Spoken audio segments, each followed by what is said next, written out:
C'est un grand jour pour les populations de la Boukou du Mouhoun et pour les usagers de la route de Dougou-Tougan, longue de plus de 90 km. Elle a été inaugurée ce 26 juin par le président du Faso. L'ouvrage a coûté plus de 28 milliards de francs CFA. Dans quelques instants, nous irons à Tougan pour vous faire vivre les temps forts de la cérémonie. Dans l'actualité également, ce 26 juin, c'est la journée internationale de lutte contre l'abus des drogues. À l'occasion de cette journée, le Comité national de lutte contre la drogue inciné des dizaines de tonnes de drogue saisies. La journée a également servi de cadre pour interpeller sur la nécessité de lutter contre ce fléau en milieu jeune. Actualité au tribunal militaire de Ouagadougou, le procès du putsch est à la phase des réquisitions du parquet. Des peines ont déjà été requises ainsi que des acquittements. Un prétexte pour nous de vous expliquer dans ce journal la notion de réquisition. Mesdames, Messieurs, bonsoir. Merci de nous suivre. Elle était très attendue pour faciliter la circulation des personnes et des biens dans la région de la Boukou du Mouhoun. La route nationale numéro 10 reliant Dédougou à Tougan est officiellement ouverte à la circulation. La cérémonie d'inauguration est intervenue ce matin sous la présidence du chef de l'État. Les temps forts avec Yves Rwamba et Karim Ouedraogo. Ainsi, la route nationale numéro 10 de Dougou-Tougan est ouverte à la circulation. C'est une route qui était très attendue et à coup sûr, elle va permettre de désenclaver cette zone à forte potentialité agricole afin de faciliter les échanges économiques et sociaux au plan national et régional. J'ai eu l'opportunité de l'emprunter ce matin et je dois dire que, a priori en tout cas, le travail était de bonne facture. Et je voudrais profiter de l'occasion que vous me donnez pour vraiment féliciter la société Souroubat pour la qualité du travail qui a été fait sur ce chantier. Et c'est un programme de désenclavement de la Boucle du Mouhoun qui est commencé. Parce que comme vous savez, la Boucle du Mouhoun regorge de potentialités agricoles et également d'élevage. Et nous devons travailler à ce que tout cela apporte un plus à l'ensemble du Burkina Faso. Longue de 91 km environ, cette route a coûté près de 30 milliards de francs CFA à l'État burkinabé et à la Banque islamique de développement. Et c'est l'entreprise Souroubat qui a assuré sa réalisation. Au-delà de ce tronçon de Dougou-Tougan, d'autres chantiers de construction de routes sont en cours ou en projet. Sur 91 km, il n'y a presque pas, d'anomalies majeures. Donc c'est ce que nous demandons à nos entreprises, les entreprises qui démarrent les travaux, qui les achèvent dans de bonnes conditions et de nous livrer ces travaux-là dans les délais. De nombreuses autres routes dans cette région vont démarrer très prochainement. Tougan Lanfiera dit donc jusqu'à la vallée du Sourou et aussi Ouayouguia Tougan qui est attendu depuis très longtemps et bien sûr Koundougou Solenzo, la mythique Solenzo qui aura elle aussi son goudron comme Tougan aujourd'hui. Les travaux de cette route nationale numéro 10 ont démarré en septembre 2016 pour une durée de 31 mois. Roch-Marc Christian Kaboré invite la population à en faire un bon usage. En bref et en image, en marge de cette cérémonie, le président du Faso a rencontré les cadres de la région de la Boukou du Mouhoun. Les échanges ont porté sur les préoccupations des ressortissants de cette région. Ces préoccupations sont d'ordre économique selon les opérateurs économiques, les responsables politiques et coutumiers de la région. À cela s'ajoute le désenclavement de certaines localités et des difficultés d'obtention de financement pour mener des activités génératrices de revenus. Après avoir écouté les doléances, le chef de l'État a promis apporter un soutien pour le développement de la boucle du Mouhoun. Autre point de l'actualité, et on parle une fois de plus du centenaire de la création de la Haute-Volta, actuelle à Burkina Faso. La série de conférences se poursuit à travers le pays pour faire connaître ce pan de notre histoire à la jeune génération. L'étape des Hauts-Bassins s'est déroulée le samedi dernier à Bobo-Dioulasso. Le reportage de Karim Ilboudo et Ismaël Saturnin, Paris. Une halte après 100 ans d'existence pour revisiter le passé, mieux comprendre le présent et envisager l'avenir. Le Burkina Faso fête son centenaire et ce rendez-vous de Bobo Dioulasso est une conférence régionale pour permettre aux Burkinabés, notamment aux fils et filles des Hauts-Bassins, de s'approprier l'histoire de leur pays. Comment ce pays a été constitué, comment il a existé, comment à l'intérieur les peuples ont évolué et comment il s'est créé un sentiment national. Nous sommes à Bobo aujourd'hui dans ce cadre-là et vous savez que cette région de l'Ouest a été un théâtre où il s'est joué même la destinée, la création donc de la Haute-Volta. Au menu de cette rencontre, des communications sont animées sur l'histoire de la région des Hauts-Bassins. C'est aussi l'occasion de parler de la culture, de cohésion sociale et des potentialités économiques de la région. Le secteur de Bobo Dioulasso a beaucoup contribué et la politique de l'indigénat a contribué fortement à créer une méfiance de la part des populations qui aujourd'hui encore continuent de vivre cette méfiance. L'histoire pour moi c'est des leçons qui sont données pour éviter de répéter les erreurs du passé, pour donner confiance aux populations.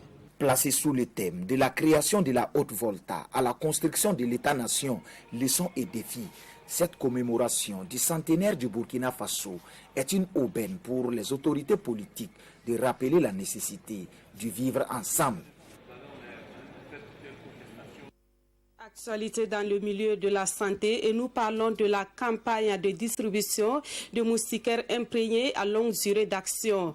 Le lancement officiel de la dite campagne aura lieu dans 2 jours à Bobo Dioulasso. Dans le cadre de cette campagne, environ 12 millions de moustiquaires standards et de nouvelle génération seront distribués gratuitement au Burkinabé pour un coût de plus de 23 milliards de francs CFA. Amadou Ilboudo et Maïmouna Traouri.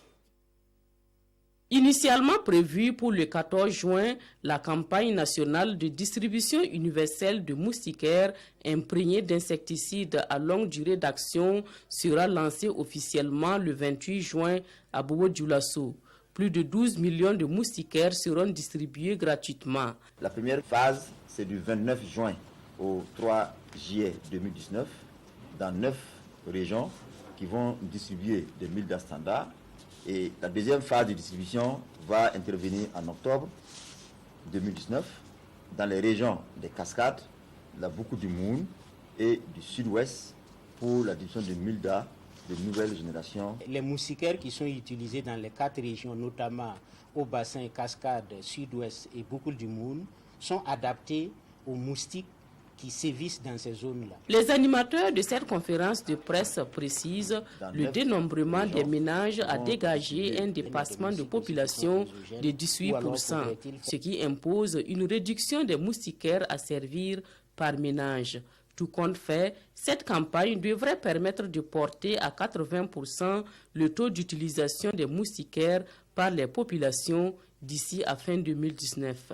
De façon spécifique, il s'agit d'assurer une couverture universelle en mildas de la population du pays à raison d'une milda pour 2 personnes d'ici fin 2019. D'amener au moins 90% de la population à connaître l'intérêt de l'utilisation des mildas d'ici fin 2019. Selon l'Organisation mondiale de la santé, l'utilisation correcte des moustiquaires imprégnés d'insecticides à longue durée d'action reste le moyen le plus sûr pour lutter efficacement contre le paludisme. Le ministère de la Santé est également sur le front de la lutte contre le tabac et il vient de franchir une nouvelle étape en la matière. À compter du 1er juillet prochain, des messages sur les dangers sanitaires du tabac seront apposés sur les paquets de cigarettes. Cette nouvelle obligation faite aux industries de tabac a été expliquée au cours d'une conférence de presse. Salifou Belem et Maïmouna Traouri. Les emballages des produits de tabac devraient désormais comporter des images et des messages de sensibilisation. Au cours de cette conférence de presse, les acteurs intervenant dans la lutte contre le tabac au Burkina Faso annoncent la prise d'effet de la mesure sur le marquage sanitaire des produits du tabac fixé au 1er juillet prochain. C'est le lieu de préciser qu'à partir du 1er juillet prochain, il sera observé sur le marché des conditionnements de tabac, paquets et cartouches portant les prescriptions des guides d'apposition, ci-dessus mentionnés et dont la principale est l'image 6 joints en annexe portée sur 60% de la surface des deux faces principales des paquets de cigarettes.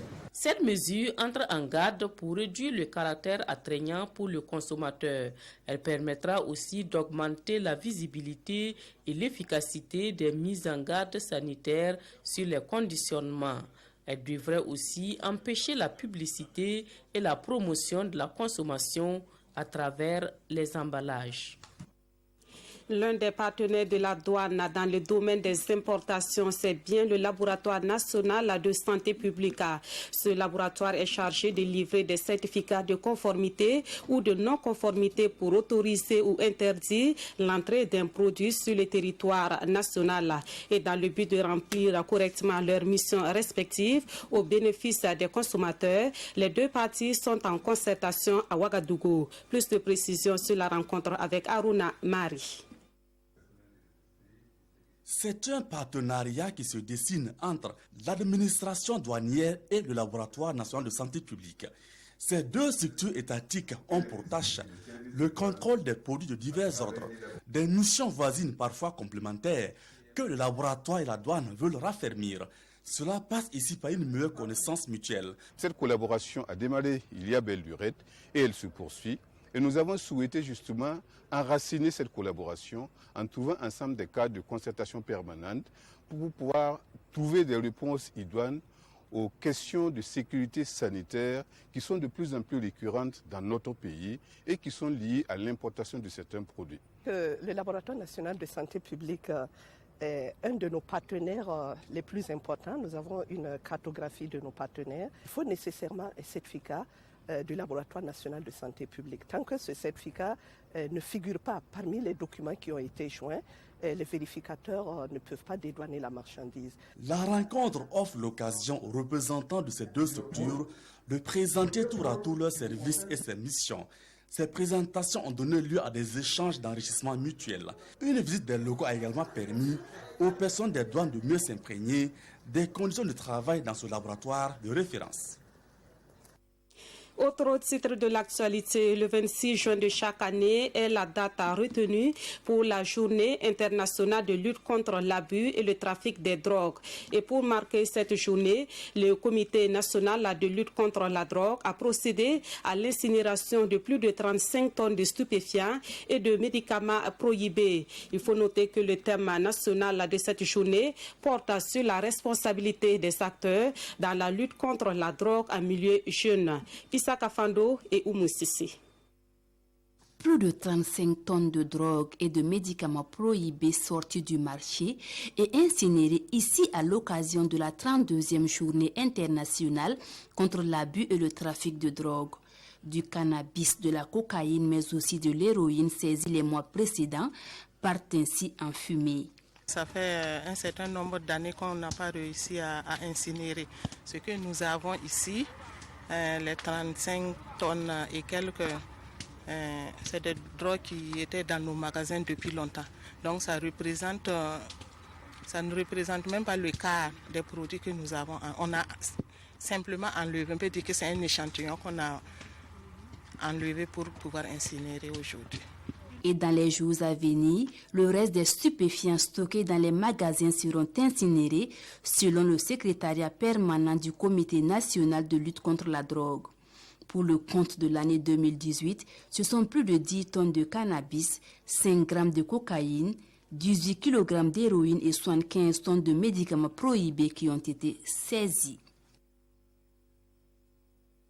Élaborer un rapport de suivi des plans nationaux de développement et stratégies de réduction de la pauvreté, le tout axé sur les objectifs de développement durable. C'est la mission que se fixe l'Union économique et monétaire ouest-africaine qui a réuni une quarantaine d'experts dans la capitale burkinabé.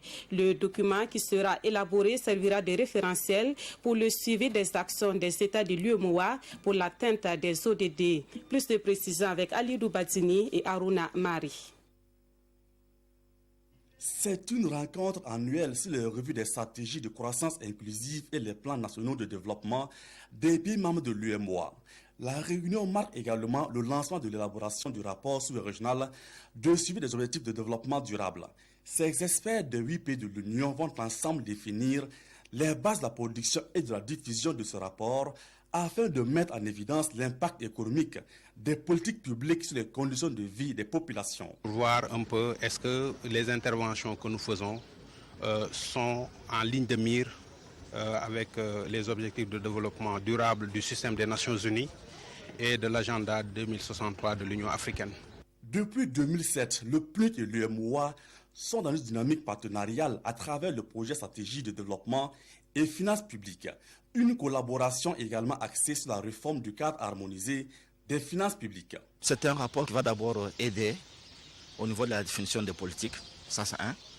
De deux, mesurer l'état d'avancement au niveau de chaque pays. Et trois, convenir des actions communes au niveau régional pour pouvoir aider les pays à aller de l'avant. Au cours de ces 3 jours prévus pour les travaux, experts et partenaires vont plancher sur les mécanismes d'élaboration du rapport. Cette tribune est aussi un cadre de partage d'expériences pour mieux appréhender les différentes stratégies mises en œuvre pour vaincre la pauvreté dans l'espace communautaire. La Banque de l'Union Burkina Faso se positionne encore plus sur la scène des administrations financières au Burkina Faso. Hier mardi, la BDUBF a ouvert une nouvelle agence à Ouagadougou, précisément sur l'avenue Kwame Nkrumah. Une cérémonie assez sobre à laquelle ont pris part les acteurs et les clients de cette banque installée au Burkina Faso depuis 2015. Rasmani Zundi et Tanga Kafandou. Sur l'avenue Kwame Nkrumah, la Banque de l'Union Burkina Faso, BDUBF, a désormais une agence. L'ouverture de cette agence, la 13e, s'inscrit dans la volonté des responsables de la banque de renforcer sa présence sur le secteur bancaire au Burkina Faso. La BDU, c'est une banque qui s'est installée et qui a ouvert ses portes au Burkina en 2015, de la BDM Mali, donc présente dans 6 pays de l'UEMOA. Donc c'est une banque qui fait son bonhomme de chemin, donc qui a réussi en quelques années à s'imposer dans le paysage bancaire du Burkina Faso. La BDU est prête à accueillir tous les types de clients et surtout à les conseiller pour des bons placements ou pour faire des prêts. Et à ce stade, je voudrais aussi porter à la connaissance des uns et des autres que nous avons en notre sein un programme de prêt immobilier qui accompagne tout le monde, que ce soit des salariés du secteur privé, public ou privé, et même ceux qui sont dans l'informel. La cérémonie a réuni d'autres acteurs de la scène bancaire, des hommes d'affaires et des clients, dont les 3 premiers ont reçu des distinctions. La Banque de l'Union est présente au Burkina Faso depuis 2015 et compte d'ici à la fin de l'année 2019 ouvrir 6 autres agences, en plus des 13 déjà ouvertes. Actualité au tribunal militaire de Ouagadougou. Le procès du putsch est à la phase des réquisitions du parquet militaire. Des peines ont déjà été requises, l'acquittement aussi. Un prétexte pour nous de vous éclairer sur la notion de réquisition. Explication avec Zubaviel David Adabiri. En 16 mois d'audience, les faits sur le putsch de septembre 2015 ont été présentés. Les pièces à conviction exposées au tribunal, le tout sur fond de débats contradictoires. Cette étape passée, le parquet militaire prend ses réquisitions avant les plaidoiries des avocats de la défense. Et selon son réquisitoire prononcé le lundi 17 juin dernier, les généraux Gilbert Djendjiri et Djibril Bassolé sont coupables d'attentat à la sûreté de l'État, de meurtre et de trahison. L'emprisonnement à vie est donc requis à leur encontre. Pour les 82 autres accusés de cette procédure, les peines vont de 25 ans d'emprisonnement ferme à 15 mois avec sursis. Mais ce ne sont que des propositions, fruits des convictions du parquet militaire. Le code pénal vous dit quelle est la constitution, qu'est-ce qui fait qu'une infraction est constituée.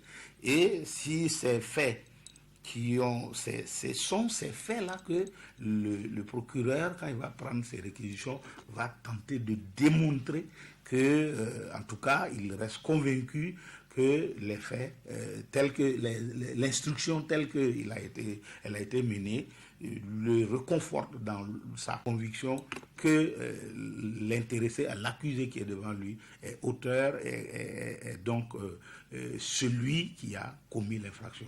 Et selon les spécialistes, les réquisitions ne sont pas toujours dans le sens de la condamnation.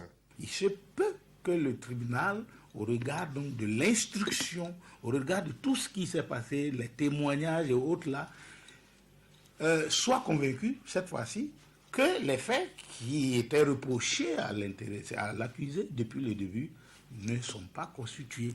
Et dans ces conditions, il va prendre des réquisitions dans le sens de ne pas appliquer la loi, donc des réquisitions d'acquittement. Du reste, les réquisitions n'engagent pas le juge, le parquet étant une partie au procès au même titre que les avocats. Le procureur peut requérir une peine, peut être convaincu que l'intéressé est auteur de l'infraction et les juges vont estimer que, bon voilà, il y a peut-être doute. Et comme le doute profite à l'accusé, généralement, lorsqu'il y a doute, le juge préfère acquitter plutôt que de condamner. Après les réquisitions, les avocats des accusés développeront à partir de ce jeudi 27 juin leurs arguments dans le but de persuader le juge de l'innocence des accusés ou encore demander des circonstances atténuantes. Reste que le dernier mot, la décision revient au juge conformément à la loi. Et puis cette information sous forme de brève avant de poursuivre le couvre-feu qui était en vigueur depuis le 17 juin 2019 dans la commune de Banfora est levé selon un communiqué du haut-commissaire de la province de la Comoé. Il appelle à la population au calme et à la retenue et l'invite à saisir les voies légales pour la résolution de tout différend qui viendrait à naître. Les Canadiens vivant au Burkina Faso célèbrent la fête nationale de leur pays. Eux et leurs amis se sont retrouvés à l'école internationale de Ouagadougou pour célébrer le 152e anniversaire du Canada. Sur le plan de la coopération, le Canada est le premier partenaire économique du Burkina Faso en termes d'investissement privé, d'où la présence de plusieurs autorités à la fête. Nous voyons cela avec Daouda Ouattara et Omar Zombri. L'ambassadeur du Canada au Burkina Faso, Edmond Dejean-Ouega, et le ministre d'État, Siméon Sawadogo, portent un toast à l'occasion du 152e anniversaire du Canada. 152 ans d'existence célébrés en présence des natifs et des amis du Canada. Le pays entretient des relations d'amitié et de coopération avec le Burkina Faso depuis 1962. Nous travaillons avec les autorités en appui au plan national de développement économique et social. Nous appuyons des secteurs aussi importants que l'éducation de base, que la santé sexuelle et reproductive. Nous appuyons des secteurs comme la démocratie, mais également des secteurs comme le développement économique régional. Et nous travaillons de concert avec les autorités. Il faut dire que le gouvernement burkinabé a tenu donc à être présent à cet anniversaire de la fête du Canada pour exprimer ainsi toute son estime et également remercier le peuple canadien et l'ambassade, à travers l'ambassade ici, pour ce qui est fait et pour cette belle relation et fructueuse relation entre le Canada et le Burkina Faso. Le Canada est né le 1er juillet 1867. Chaque année, à la même date, le pays commémore ce moment important de son histoire. Au Burkina Faso, la fête nationale est célébrée avant l'heure afin de permettre aux Canadiens qui le souhaitent de rentrer au bercail pour la fête.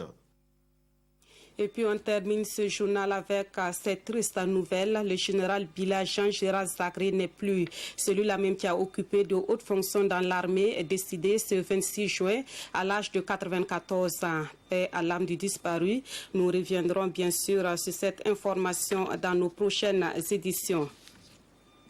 Et puis justement, ce communiqué du gouvernement, c'est avec tristesse que le gouvernement du Burkina Faso a appris ce jour 26 juin 2019 le décès du général Bila Jean-Gérard Zagré. Né en 1925, le général Bila Jean-Gérard Zagré fait partie des fondateurs de l'armée burkinabé. Grand serviteur de la nation, il s'est illustré durant toute sa carrière par son sens du devoir, ce qui lui a valu d'occuper plusieurs fonctions comme inspecteur des armées, chef de d'état-major général des forces armées voltaïques, secrétaire d'État à l'Intérieur, ministre des Postes, des Télécommunications et de l'Information, ministre de l'Information, ministre de l'Intérieur et de la Sécurité. Le général Abila Jean-Gérard Zacré est Grand Croix de l'Ordre national. Le gouvernement présente ses sincères condoléances à la famille éplorée. C'est la fin donc de ce journal. Merci de l'avoir suivi et merci de votre fidélité à la RTB.